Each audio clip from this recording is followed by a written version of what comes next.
to identify new stuff based on old stuff. Look at a tree you've never seen before, identify the tree, identify its age if you're like an expert arborist, its type and so on. It's really an amazing feature of the brain, and it's mostly unconscious. We look, we see, we identify.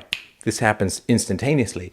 And it happens really at the level of the subconscious, right? I mean, the subconscious has been shown in some instances to have a processing power 8,000 times faster than the conscious mind, which is amazing. There are tons of experiments where people who don't have any abstract mathematical or advanced mathematical abilities, when given a social problem about the fairness of distribution, understand the correct way to do things in a moment just based upon the subconscious. So this capacity we have to identify new entities, new items, and to categorize them automatically, incredibly rapidly, and so on. Like, you don't look up in the sky and you see an airplane, maybe it's a kind you haven't seen before, like a biplane. You don't say, what is that? I mean, you understand it's a plane with two wings. It's an incredible feature. Now, I'm going to make the case that there are three reasons why we can do this. And this is a pretty wild, I think, when you get it. And two of them apply to non-organic entities, and one applies to organic entities. So the first is, if we look at inorganic entities, just think of like a rock on the road. You old enough, you look, you see, oh, there's a rock, right? Don't hit that rock, you say, if you're bicycling and someone is behind you and you see one on the path. So the reason that we can identify that is because of atoms and physical laws.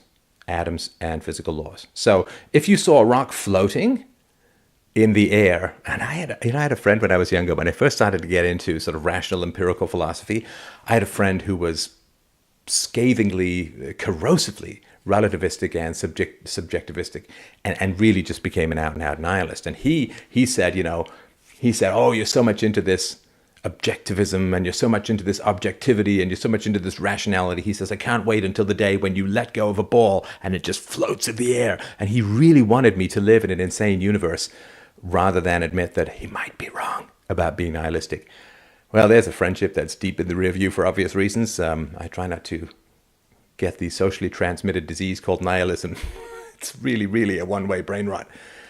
But if you saw a rock floating in the air, you wouldn't know what it was, right? You'd say, well, is this some kind of drone?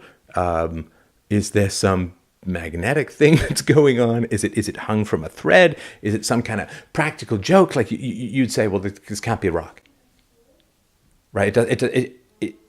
Life doesn't work that way. And so because the rock is composed of atoms with particular properties, and because the rock is subject to universal and objective physical laws, we know what something is. I mean, if the properties and behaviors of matter and energy changed from day to day, we would not be able to develop any stable concepts. In the same way, like if you can imagine doing a presentation at a scientific conference called The Physics of Dreams. Oh, wait, that's sort of like a leftist budget. But anyway, it wouldn't make any sense, because they'd say, well, there are no physics in dreams. That's kind of one of the ways you know that they're dreams rather than waking reality, because you can fly, you can breathe underwater, you can do somersaults in the air forever, and so on. This stuff goes on and on. And so because matter and energy behave in stable ways, because atoms have properties that are replicated and consistent across the universe, we can develop concepts. Concepts are the greatest abstractions identifying the behavior fundamentally of atoms and the way that physical laws operate on those atoms. So you would never expect to see just a rock floating in the air as you were walking along.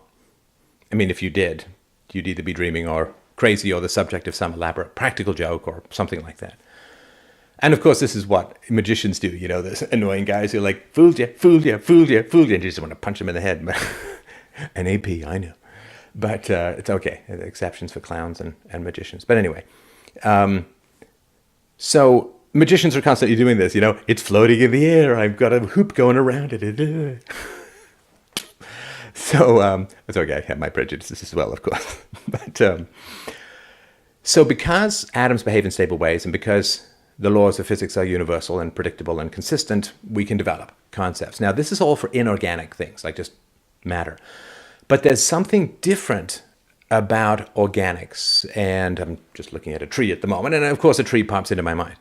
And now yours. See how the way this translates? Socially transmitted deontological concepts. Anyway, so when you think of a tree, one of the reasons you identify it as a tree is that you can see its purpose. So a tree needs light, right? So if you came across some stalagmite or a stalactite, sorry, I can never which one goes up, that looked just like a tree in a cave, you'd know it wasn't a tree because there's no light. There's no sunlight for the tree to perform its photosynthesis on. And so trees and bushes and plants and worms, they have a purpose. Now, trees don't move in any generally physical way other than, through the wind. But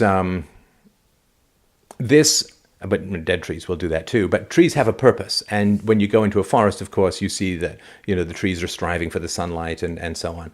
Where a tree has fallen and a gap has opened up in the canopy, you can see the new trees sprouting up and thirsting for the sunlight. So trees have a purpose, and it is that purpose that helps us identify things as well. And so a worm has a purpose, and a human being has a purpose, and a chipmunk has a purpose, and generally it's, eat and get laid. That's generally a frat boy. So this reality that we have inorganic matter that has consistent atomic and physical law behavior. We have animate matter, which also has consistent atomic and physical law behavior, but also has its own purpose as well. Jellyfish, and we can look at bacteria under a microscope. They have their purpose and so on. Mitosis, meiosis, you can see all of this stuff going on. So entities which have a purpose also fall into a category of easily identifiable. And I know that there's some fuzzy boundaries around the definition of what is alive and what is not alive, but in general, we're pretty clear of it.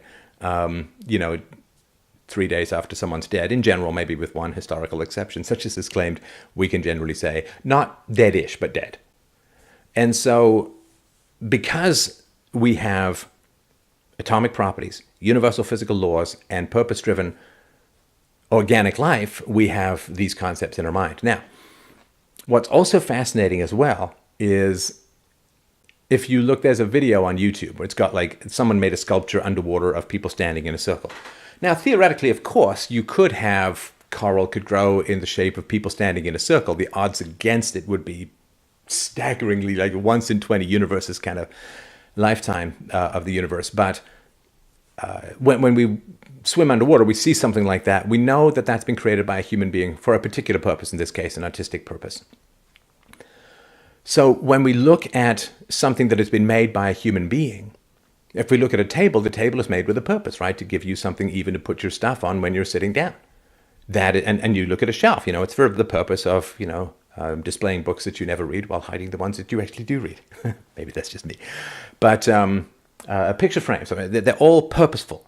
And so human beings have a purpose, but the things that human beings create also have a purpose. And because they have a purpose, they can be easily conceptually identified. Now, there are some things like you could make a statue of a table, right? You could make a statue of a chair, for whatever reason, call it art or whatever, but that would just be copying the purpose of the chair. So when we look at a chair, we know it's a chair because the purpose is to allow us to sit rather than stand or squat or lie down. And that is something that's really important to understand when it comes to concepts. We can divine, in a sense, or through experience, build the idea of what is the purpose of an object. And because we know that human beings act with purpose and create with purpose, we can divine, in a sense, the purpose of the thing that is created. The scissor is created for cutting paper and so on, because that's something that needs to be done, and that's what human beings have made a scissor for. So that helps us develop our concepts that much more clearly. I hope this makes sense. Please let me know in the comments below. Please go to freedomainradio.com/donate to help out the show. Muchly appreciated. Love.